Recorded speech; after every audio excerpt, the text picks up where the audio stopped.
Hello प्यारे बच्चों, welcome to Navi education. आपके प्री एनुअल्स और प्री बोर्ड स्टार्ट हो रहे हैं। इसी को ध्यान में रखते हुए मैं आपका एक ग्रामर का, इंग्लिश ग्रामर का एक बहुत ही इंपॉर्टेंट टॉपिक लेके आई हूँ, जिसमें बहुत सारे रूल्स होते हैं। जब आप चैप्टर खोलते हैं बहुत सारे रूल्स होते हैं, जिसको देखकर आप एकदम ब्लैंक हो जाते हैं या पजल्ड हो जाते हैं कि अब इन रूल्स को हम कैसे याद करेंगे भाई, कैसे हम सेंटेंसेस को चेंज करेंगे, यानी कि ट्रांसफॉर्मेशन। यस, ट्रांसफॉर्मेशन के चैप्टर में मोस्टली बच्चे बहुत ज़्यादा पजल्ड हो जाते हैं क्योंकि इसमें रूल्स भी ज़्यादा हैं, बट ये चैप्टर बहुत इजी है। और इस ट्रांसफॉर्मेशन टॉपिक को लेकर मेरे चैनल पर बहुत सारी वीडियोस पहले से ही अवेलेबल हैं। आप उनको देखकर अपने इस कॉन्सेप्ट को क्लियर कर सकते हैं। बट क्या होता है कि जब एग्जाम टाइम होता है, पीक टाइम होता है, तो हमको वो लेंदी रूल्स पढ़ने में या लंबे लंबे चैप्टर्स को समझने में बहुत टाइम लगता है। हम चाहते हैं कि थोड़ा सा शॉर्टली या ब्रीफली हमें सारे रूल्स समझ में आ जाए, यानी कि कुछ ट्रिक्स ऐसी मिल जाए जिससे कि हम इस चैप्टर को या इस टॉपिक को फटाफट सॉल्व कर लें।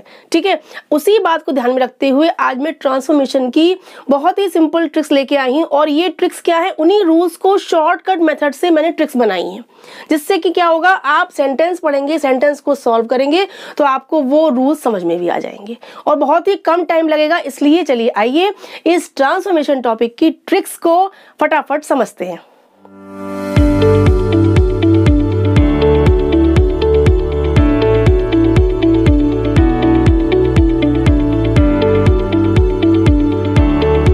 ट्रांसफॉर्मेशन ट्रांसफॉर्मेशन होता है सेंटेंस के एक टाइप से दूसरे टाइप में सेंटेंस को चेंज करना, ट्रांसफॉर्म करना, बट मीनिंग चेंज नहीं होना चाहिए। इसी को हम कहते हैं ट्रांसफॉर्मेशन। चलिए आइए फटाफट हम सिंपल ट्रिक्स देखते हैं और आपका चैप्टर बिना ही बुक खोले एग्जाम के लिए फुल्ली प्रिपेयर हो जाएगा। फर्स्ट हम देखते हैं पार्ट्स ऑफ स्पीच को इंटरचेंज करके कैसे हम सेंटेंस ट्रांसफॉर्म करते हैं। आप जानते हैं पार्ट्स ऑफ स्पीच क्या होते हैं, noun, pronoun, verb, adverb, adjective, preposition, interjection. तो हम आज क्या देखेंगे, सबसे पहले हम देखेंगे कि पार्ट्स ऑफ स्पीच को इंटरचेंज करके, यानी कि नाउन से वर्ब बनाकर, वर्ब से एडजेक्टिव बनाकर या नाउन से एडजेक्टिव बनाकर कैसे हम सेंटेंस को चेंज करेंगे लेकिन मीनिंग नहीं बदलेगा। देखिए फर्स्ट सेंटेंस देखते हैं, the king replied very politely. इसका मीनिंग क्या हुआ, किंग ने रिप्लाई किया, जवाब दिया वेरी पोलाइटली, यानी कि बहुत ही नम्रता के साथ। अब इसमें रिप्लाइड क्या है, वर्ब है कि नहीं है, किंग ने रिप्लाई किया। अब इसका सेंटेंस दूसरे तरीके से कैसे बन सकता है, हम इस वर्ब को कैसे हम नाउन बनाएं, कैसे बनेगा। देखिए the Kings reply was very polite, देखा आपने, the king replied very politely, the Kings reply was very polite. King का रिप्लाई, यानी यहाँ पर ये क्या हो गया, ये नाउन बन गया, यहाँ पर ये क्या था, रिप्लाइड वर्ब था। हमने वर्ब से नाउन बनाकर सेंटेंस तो ट्रांसफॉर्म किया लेकिन मीनिंग नहीं बदला। अब देखिए the scene gave us pleasure, उस सीन ने, दृश्य ने हमको बहुत ही आनंद, खुशी दी, प्लेजर दिया। ठीक है, अब यहाँ प्लेजर क्या है, सीन गेव अस प्लेजर, यहाँ पर ये नाउन का काम कर रहा है। ठीक है, अब इसको हम चेंज करेंगे दूसरे पार्ट ऑफ स्पीच में, the scene was pleasant to us. अब हमने यहाँ नाउन को चेंज कर दिया एडजेक्टिव में कि द सीन, वो सीन कैसा था, वॉज प्लीजेंट टू अस, हमारे लिए बहुत ही प्लीजेंट था। हमने प्लेजर को प्लीजेंट में चेंज किया क्योंकि देखिए प्लीजेंट सीन को क्वालिफाई कर रहा है, यानी ये क्या बन गया, एडजेक्टिव बन गया। ठीक है, हमने नाउन को किस में चेंज कर दिया, एडजेक्टिव में, कि the scene gave us pleasure, the scene was pleasant to us. I may get success, हम सक्सेस पा सकते हैं, सफलता पा सकते हैं। यहाँ पर क्या है, ये नाउन है। ठीक है, अब इसको हम चेंज कर देंगे वर्ब में, आई मे सक्सीड, हम सफल हो सकते हैं। वही सेंस रहा ना कि हम सक्सेस पा सकते हैं या हम सफल हो सकते हैं। ठीक है, यानी ये हमारा क्या बन गया, ये बन गया वर्ब, ये हमारा नाउन। यानी देखा आपने पार्ट्स ऑफ स्पीच कैसे चेंज हो रहे हैं लेकिन मीनिंग नहीं बदल रहा है। आपका सिंपल इसकी ट्रिक है, आप उसको हिंदी में दूसरे सेंटेंस के रूप में चेंज करके देखिए। जैसे आपने कहा आई मे गेट सक्सेस, मैं सक्सेस पा सकता हूँ, इसका एक सेंटेंस क्या बन सकता है, मैं सक्सीड हो सकता हूँ, मैं सफल हो सकता हूँ। वही हमने बना दिया, देखिए आई मे सक्सीड, हो गया transform. He lives a peaceful life, वो जीता है एक शांतिपूर्ण जीवन, पीसफुल लाइफ। ठीक है, लाइफ कैसी है, पीसफुल। ये आपका क्या है, यहाँ पर एडजेक्टिव है। ठीक है, अब इसको हम चेंज कर देंगे एडवर्ब में, he lives peacefully, simple. He lives a peaceful life, क्या सेंस हुआ कि बहुत शांतिपूर्ण वो जीवन जी रहा है। ही लिव्स पीसफुली, तो हमने यहाँ पर एडजेक्टिव का एडवर्ब बना दिया। कितना मजेदार है, देखिए कितना इजी लग रहा है आपको, है ना। No girl is so smart as Reena. अब हम चेंज करेंगे डिग्रीज, यानी कि पॉजिटिव से कंपैरेटिव या कंपैरेटिव से सुपरलेटिव या सुपरलेटिव से पॉजिटिव, कैसे भी आ सकती है। उनको हमें चेंज करने का तरीका यही है कि उसको हम माइंड में थोड़ा ट्रांसलेट कर लें, फिर देखिए फटाफट सेंटेंस हमारे ट्रांसफॉर्म होंगे। No girl is so smart as Reena, इसका मतलब क्या हुआ, कोई भी लड़की इतनी स्मार्ट नहीं है जितनी की रीना, यही सेंस हुआ ना। यानी कि क्या हुआ, रीना सब गर्ल्स से ज्यादा स्मार्ट है, सेंस तो यही आया। कोई लड़की इतनी स्मार्ट नहीं जितनी की रीना, इट मीन्स क्या हुआ कि रीना और दूसरी गर्ल से ज्यादा स्मार्ट है। वही हम सेंटेंस बना देंगे, Reena is smarter than any other girl, किसी और लड़की से ज्यादा स्मार्ट है। हमारा यहाँ बन गया स्मार्टर देन, यानी कंपैरेटिव डिग्री। यहाँ पर सो एज था, ये है आपका positive degree. No girl is so smart as Reena, Reena is smarter than any other girl. Bombay is the best sea port in India. Bombay क्या है, इंडिया का सबसे बेस्ट, सबसे अच्छा सी पोर्ट है, द बेस्ट सी पोर्ट। यानी कि क्या सेंस हुआ, कोई भी दूसरा सी पोर्ट इतना अच्छा नहीं है जितना कि बॉम्बे, यही सेंस आया ना हिंदी में। अब इसी को हम सेंटेंस चेंज कर देंगे इंग्लिश में। No other sea port in India is so good as Bombay.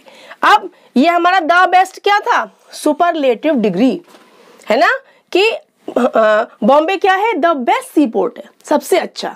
तो ये हमारी थी सुपरलेटिव डिग्री, इसको हमने चेंज कर दिया पॉजिटिव में। No other sea port in India is so good as Bombay. कोई भी दूसरा सी पोर्ट इंडिया में इतना अच्छा नहीं है जितना कि बॉम्बे। वही हमने सेंटेंस क्रिएट कर दिया, जो हमारे माइंड में आया इसका सेंस वही हमने बनाया। देखिए वही सेंटेंस में वही डिग्री भी चेंज होगी फटाफट। सो एज लग गया, ये पॉजिटिव हो गई, ये हमारी सुपरलेटिव थी। ऊपर हमने चेंज किया था पॉजिटिव से कंपैरेटिव, यहाँ हमने चेंज किया सुपरलेटिव से positive. Okay, she was too weak to walk. अब क्या होता है कि टू और टू यानी TOO और टू जब सेंटेंस में आते हैं तब इसको चेंज कैसे करते हैं। She was too weak to walk, वो बहुत ज्यादा वीक है चलने के लिए। क्या सेंस हुआ, यानी कि वो इतना ज्यादा वीक है कि वो चल नहीं सकता या सकती। शी है यानी कि सकती, वो इतनी ज्यादा वीक है कि वो चल नहीं सकती या चल नहीं सकी। यहाँ पास्ट है तो उसको हम पास्ट में बनाएंगे, अगर यहाँ इज होता तो हम प्रेजेंट बनाते। अब क्या होगा, सेंस आया ना कि वो इतनी ज्यादा वीक है कि वो चल नहीं सकी। She was too weak to walk, she was so weak that she couldn't walk. बन गया सेंटेंस। अब हमें इस टू और टू को हटा के क्या लगाना है, इस टू की जगह लगाएंगे हम सो वीक, उसके बाद दैट लगाएंगे और टू हटा के हम लगाएंगे कुडंट, क्योंकि ये हमारा पास्ट है। She was too weak to walk, she was so weak, okay, that she couldn't walk, कि वो चल नहीं सकी। अब अगर हमारा सेंटेंस होता she is too weak to walk, तो क्या बनता, she is so weak that she can not walk. क्या हो जाता हमारा प्रेजेंट में, कैन नॉट हो जाता। Okay, as soon as he saw me, जैसे ही उसने मुझे देखा। ही बिकेम हैप्पी, वो बहुत खुश हो गया। जैसे ही उसने मुझे देखा वो खुश हो गया। No sooner did he see me than he became happy. अब देखिए एज सून एज जब सेंटेंस में आता है तो हमें चेंज करना होता है नो सूनर डिड में और देन लगाना होता है। नो सूनर डिड और than, okay. As soon as हमेशा चेंज होगा ट्रांसफॉर्मेशन में नो सूनर डिड और देन में। कैसे होगा, जैसे ही उसने मुझे देखा वो खुश हो गया। क्या मतलब हुआ, no sooner did he see मी, यानी कि उसने जैसे ही मुझे देखा देन तभी वो एकदम हैप्पी हो गया, खुश हो गया, है ना। तो यानी एज सुन एज को हम चेंज कर देंगे नो सूनर डिड में। यहाँ डिड लगा है तो हम यहाँ पर सॉ को सी कर देंगे फर्स्ट फॉर्म, क्योंकि वहां डिड है तो हमारी फर्स्ट फॉर्म आएगी। No sooner did he see me than he became happy. ठीक है, यानी जब तक उसने मुझे नहीं देखा था वो खुश नहीं हुआ था, जैसे ही उसने देखा वो बहुत खुश हो गया। तो हमने देन लगाना है और नो सूनर डिड लगाना है। ओके, नेक्स्ट देखिए, Rama is an honest person. अब हमारा ट्रांसफॉर्मेशन में एक रूल चलता है डबल नेगेटिव, ठीक है, यानी एक होता है नेगेटिव, एक होता है डबल नेगेटिव, यानी कि उसमें हम डबल नेगेटिव वर्ड्स का यूज करते हैं, जिसमें हमारा एंटोनिम यानी कि विलोम भी यूज हो जाता है।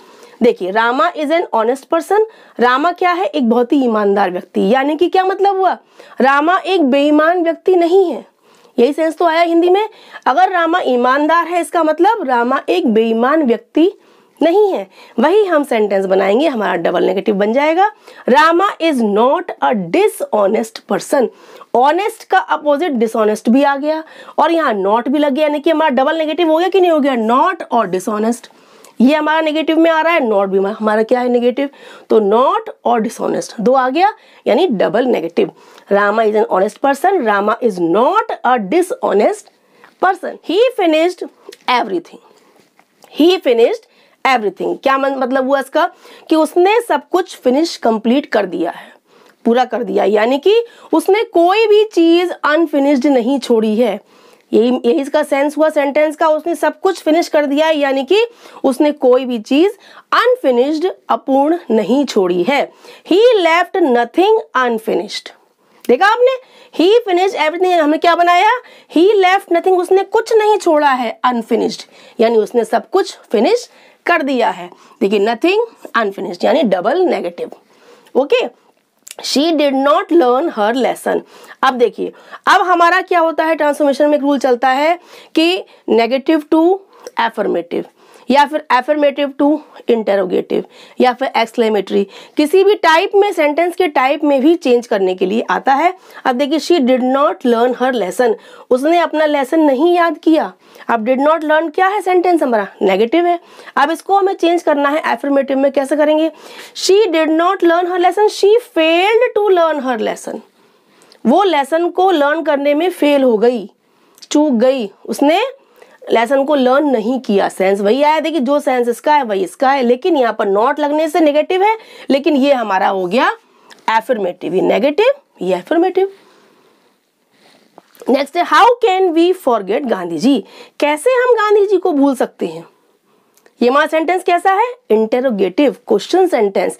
अब इसको हमारा एग्जाम में आता है तो हम क्या करेंगे, यानी इसका हमें बनाना है एफर्मेटिव, तो हमारा सेंस क्या आएगा कि हम कभी भी गांधी जी को नहीं भूल सकते, यही सेंस आएगा। हम गांधी जी को कैसे भूल सकते हैं, इट मीन्स हम गांधी जी को कभी भी भूल नहीं सकते। तो क्या होगा, we can never forget Gandhi ji, हम कभी भी गांधी जी को नहीं भूल सकते। We can never forget Gandhi ji, हम कभी भी नहीं भूल सकते गांधी जी को। आया सेंस, देखिए ये आपका इंटरोगेटिव था, ये हमारा हो गया affirmative. What a problem it is। अब एक्सक्लेमेटरी से आपको सिंपल सेंटेंस बनाना है, एफर्मेटिव असर्टिव सेंटेंस बनाना है, तो कैसे बनाएंगे इसे, What a problem it is, क्या समस्या है ये, क्या परेशानी है, यानी कि एकदम किसी प्रॉब्लम को देखकर हम घबरा जाते हैं कि क्या प्रॉब्लम है भाई ये, तो यानी कि इसका मतलब क्या हुआ, it is a great problem. Simple, हमने जो लास्ट में दिया इट इज, उसको हम स्टार्टिंग में लगा देंगे, it is a great problem, अपने मन से हमने अ ग्रेट और जोड़ दिया, ये हमारा सेंटेंस बन गया सिंपल एफर्मेटिव असर्टिव सेंटेंस, और ये हमारा हो गया एक्सक्लेमेटरी। ये साइन हट गया क्योंकि हमारा यहाँ पर ये क्या था सेंटेंस एक्सक्लेमेटरी, और हमने सिंपल में असर्टिव में चेंज किया, it is a great problem. ठीक है, अब देखिए, if you serve me I शैल पे यू, क्या मतलब हुआ, यदि तुम मेरी सेवा करोगे मैं तुम्हें पे करूंगा। ठीक है, अब इसका मतलब क्या हुआ कि तुम्हारी सेवा किए बिना मैं तुम्हें पे नहीं करूंगा, यही मीनिंग आया ना, यदि तुम सेवा करोगे तो मैं तुम्हें पे करूंगा, और यदि तुम मेरी सेवा नहीं करोगे तो मैं पे नहीं करूंगा, यानी तुम्हारी सेवा किए बिना मैं तुम्हें पे नहीं करूंगा। ठीक है, unless you serve me I shall not pay you. If को अगर हमें चेंज करना है तो इफ का अनलेस हो जाता है, नेगेटिव होता है, अनलेस हमारा होता है नेगेटिव। अनलेस यू सर्व मी, तुम्हारे मेरी सेवा किए बिना मैं तुमको पे नहीं करूंगा, unless you serve me I shall not pay you. Next and last है, लीव माई रूम इमीडिएटली। ये सेंटेंस कैसा है, ऑर्डर वाला सेंटेंस है, इंपेरेटिव सेंटेंस है, इसको हमें चेंज करना है असर्टिव में, एफर्मेटिव में। कैसे बदलेंगे, लीव माई रूम इमीडिएटली, तुरंत मेरा कमरा छोड़ दो, खाली कर दो। ये आया सेंस, इसका हम क्या बनाएंगे, यानी कि हमारा इसमें सब्जेक्ट क्या है, यू जो इसमें छुपा हुआ है, इसमें दिया नहीं गया है, यानी हम तुमसे यू से कह रहे हैं कि मेरा कमरा, मेरा रूम तुरंत छोड़ दो, खाली कर दो। यानी कि यू आर टू, हमें स्टार्टिंग में क्या लगाएंगे, you are to leave my room immediately. हो गया सिंपल, देखा आपने, लीव माई रूम इमीडिएटली, मेरे रूम को तुरंत खाली कर दो, तुरंत छोड़ दो। यानी यू आर टू लीव, तुम्हें खाली करना है, तुम्हें छोड़ना है मेरा कमरा इमीडिएटली, जस्ट अभी, तुरंत, है ना। देखा आपने, इससे, इस इंपेरेटिव से हमारा असर्टिव एफर्मेटिव तुरंत बन गया फटाफट, क्योंकि हमारा इसमें यू छुपा हुआ है, तो हम यू को ले आएंगे इसमें, you are to leave my room immediately. ये आपके ट्रांसफॉर्मेशन ट्रिक्स का पार्ट 1 था, जिसे मैंने आपके द मोस्ट इंपॉर्टेंट रूल्स जो थे उनको बहुत ही सिंपल मेथड से एक्सप्लेन किया है। आई होप आपको ये रूल्स बहुत क्लियरली समझ में आ गए होंगे। अब आपको बुक खोल के रूल्स पढ़ने की ज़रूरत नहीं है। अब मैं अपनी नेक्स्ट वीडियो में इसका पार्ट 2, जिसमें मैं आपके जो रेस्ट ऑफ द रूल्स हैं उनके सिंपल ट्रिक्स को आपको एक्सप्लेन करूंगी। So please keep watching, bye bye.